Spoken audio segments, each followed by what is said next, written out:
अस्सलामुअलैकुम दोस्तों, थंबनेल आपने मेरा यूट्यूब पे देख लिया है। उम्रा वीज़ा मत लेना, मेरी पूरी बात आप सुनिएगा, क्योंकि अब सऊदी अरबिया की तरफ से पहले ये होता था, सिस्टम निकलता था, लोगों को पसंद नहीं आना, थोड़ा सा सोशल मीडिया पे भी आवाज़ उठानी तो सिस्टम तब्दील कर दिया जाता था। अब ऐसा रिलीफ बिल्कुल भी नहीं मिलेगा।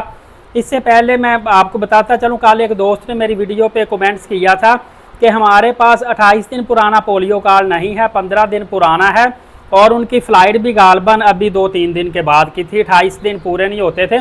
तो कह रहा था कि आप मैं जा सकता हूं कि नहीं, तो मैंने उससे कहा कि आप नहीं जा सकेंगे, बहुत ज़्यादा एयरलाइन में मसला पेश आएगा। बेहतर है आप 28 दिन पुराना पोलियो कार्ड ही बनवाएं ताकि आप आसानी से ट्रैवल कर सकें, क्योंकि अब किसी किस्म का रिलीफ नहीं मिल रहा। दोस्तों थोड़ी सी बैड न्यूज़ है, लेकिन दिल थाम के सुनिएगा। उसकी वजह यह है कि सऊदी अरबिया ने आपको रिलीफ नहीं देना, और जो लोग उम्रा पर जाना चाहते हैं 2000 पूरे सीज़न में 2025-26 वाले में, या आपके कोई फैमिली फ्रेंड्स जाने का इरादा रखते हैं, तो ये वीडियो लाजमी देखिए, उन तक ये वीडियो पहुंचाइएगा। सवाब भी आपको होगा, अच्छी खबर अच्छी मालूमात दूसरों तक पहुंचाना, ताकि दूसरों को आगाही मिल सके। हम पहले ही बहुत ज़्यादा नुकसान उठा चुके हैं, दोबारा हमारे ऊपर नुकसान उठाने की हिम्मत नहीं है। काफ़ी दोस्तों ने अभी भी पहले से फ़्लाइटें करवाई हुई थी, सस्ती फ़्लाइटें उठाई हुई थी, अब जाके उनको पता चला कि हमने गलती की है, पहले हम नया सिस्टम समझ लेते।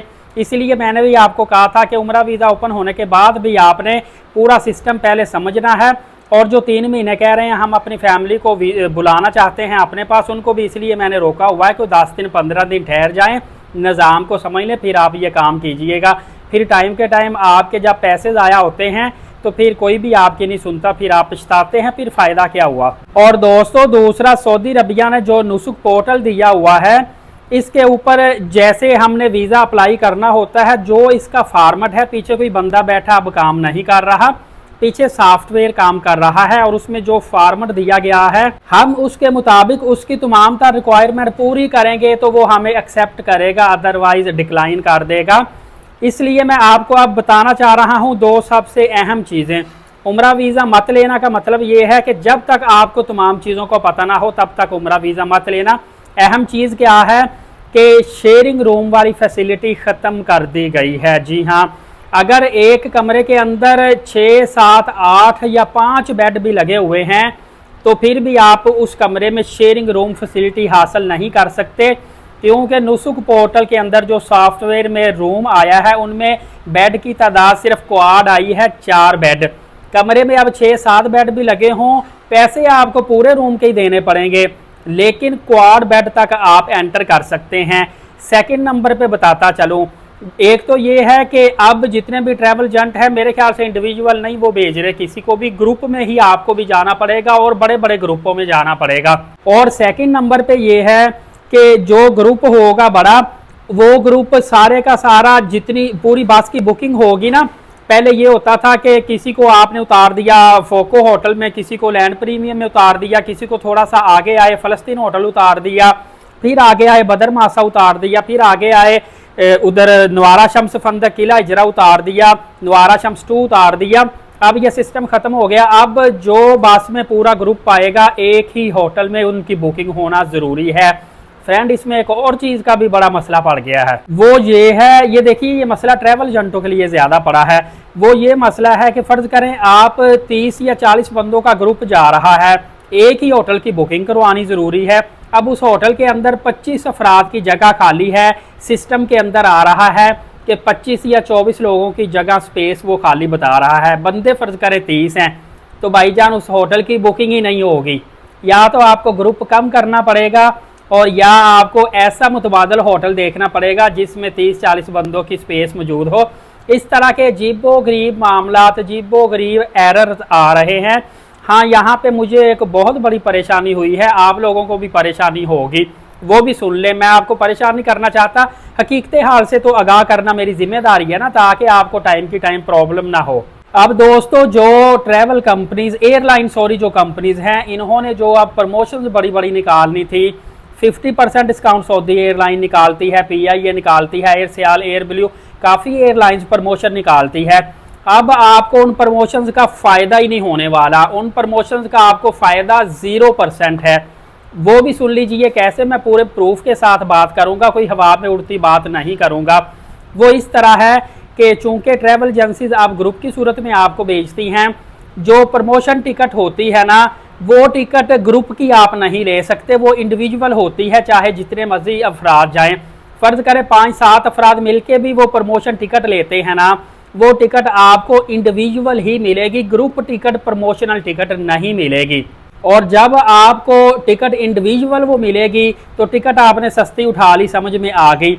अब आप ग्रुप में नहीं जा सकते, आप इंडिविजुअली जा सकते हैं। अब होगा क्या कि इंडिविजुअली तौर पे जब आप उम्रा वीज़ा उठाएंगे वो भी आपको महंगा पड़ेगा। टिकट तो आपने सस्ती ले ली, उम्रा वीज़ा भी आपको महंगा पड़ गया। उसके बाद ट्रांसपोर्ट लाजमी बुक करवानी पड़ेगी, ज़्यादा से ज़्यादा आप टैक्सी करवाएंगे या स्टारिया करवाएंगे तो वो भी आपको काफ़ी ज़्यादा कॉस्टली पड़ गई। उसके बाद होटल भी आपको कॉस्टली पड़ेगा। तो मेरे ख्याल से जो ग्रुप में इस वक्त भी जाएंगे वो सस्ता पड़ेगा। इवन के अगर आप प्रमोशन टिकट उठा के बाद में जाते हैं कि ये सस्ती टिकट है, दूसरी तरफ से आपको अच्छा खासा एक्सपेंस पड़ जाएगा। उम्मीद है मैंने समझाने की कोशिश की, मेरी बात क्लियर होगी कि प्रमोशन टिकट का अब आपको उम्रा पे फ़ायदा नहीं होगा, क्योंकि आप ग्रुप की सूरत में प्रमोशनल टिकट नहीं उठा सकते, क्योंकि प्रमोशनल टिकट पे एक PNR पे काफ़ी ज़्यादा सीट्स होती हैं, जबकि जो आप डिस्काउंटेड टिकट उठाएंगे 2-4 इस एयरलाइन की उठा ली, 2-4 अगली तारीख में उठा ली, एक आध अगली तारीख में उठा ली, इस तरह का सिस्टम होता है। अब आपको समझ आ गई होगी कि आप प्रमोशन टिकट लेके ग्रुप में नहीं जा सकते।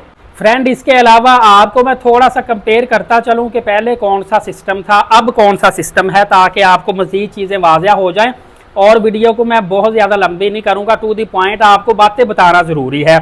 पहले आपको सिर्फ वीज़ा मिल जाता था अकेला, अब अकेला वीज़ा नहीं मिलेगा।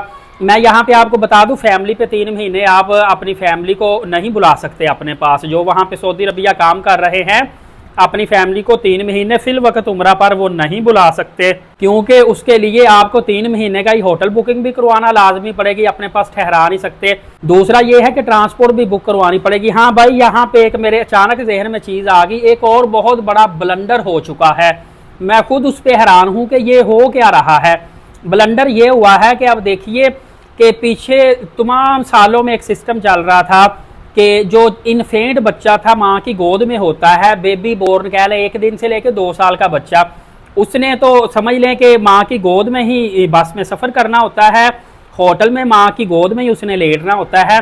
भाईजान, ये एक नया कट्टा खोल दिया गया है कि जो इन्फेंट बच्चा है ना, चाहे 1 दिन का हो चाहे 6 महीने का हो, उसके लिए भी ट्रांसपोर्ट लेना ज़रूरी है और उसके लिए होटल बुकिंग भी ज़रूरी है। देखिए ये क्या इन्होंने काम कर दिया, बच्चे का वीज़ा महंगा कर दिया, अजीबो गरीब सिस्टम निकाल के। इन्फेंट बच्चे के लिए भी अब ट्रांसपोर्ट लेना ज़रूरी है और होटल बुकिंग लेना ज़रूरी है, चाहे वो 1 दिन का ही बच्चा है। ये बड़ी अजीब सी खबर मेरे सामने आई है, लेकिन ये हकीकत है, इस तरह हो चुका है। और इसी तरह पहले 1-2 दिन की होटल बुकिंग मिल जाती थी, अब जितने दिन गुजारने होंगे इतने दिन की ही आपको होटल बुकिंग लेना ज़रूरी होगा।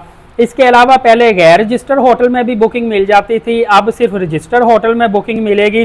पहले ट्रांसपोर्ट के बगैर वीज़ा भी मिल जाता था, अब वीज़ा नहीं मिलेगा। और इसी तरह ग्रुप के साथ पहले क्या होता था कि ट्रांसपोर्ट वगैरह मिल जाती थी, सारा कुछ होटल अक्सर वहाँ पे जाके लेते थे, अब सबसे पहले होटल वगैरह लेना पड़ेगा। और जिस गाड़ी में अब सफ़र करेंगे ना, ज़ायरीन की तादाद और गाड़ी के मेयार के मुताबिक किराया वगैरह वीज़ा चार्ज किया जाएगा, मतलब हर एक का वीज़ा रेट वगैरह अलग अलग होगा। और इसी तरह अगला पॉइंट वही आ गया, ये बड़े बड़े जो शिरका कंपनीज हैं उन्होंने ये सारा कुछ रूल्स निकाले हुए हैं। इन्होंने लिखा है कि पहले बच्चे के वीज़ा में ट्रांसपोर्ट और होटल की कीमतें शामिल नहीं होती थी, जबकि अब लाजमी तौर पर शामिल करना पड़ेगी।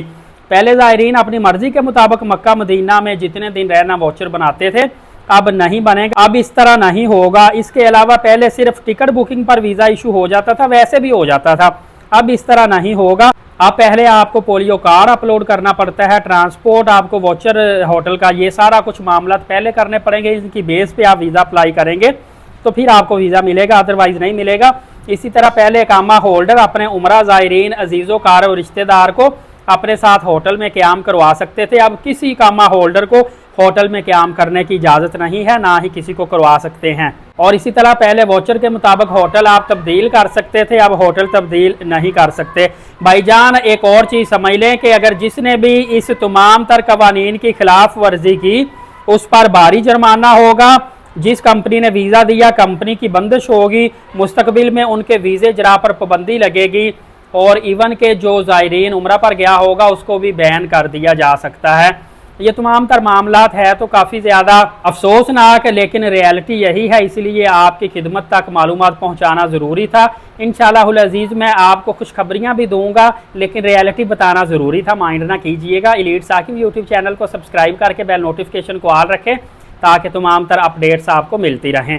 नमाज कायम करें, नबी पाक सल्लल्लाहु अलैहि वसल्लम पर कसरत से रोज़ाना दुरूद पाक और कुरान मुकद्दस की तिलावत करते रहा करें। इजाज़त दे, शुक्रिया, जज़ाकल्लाह।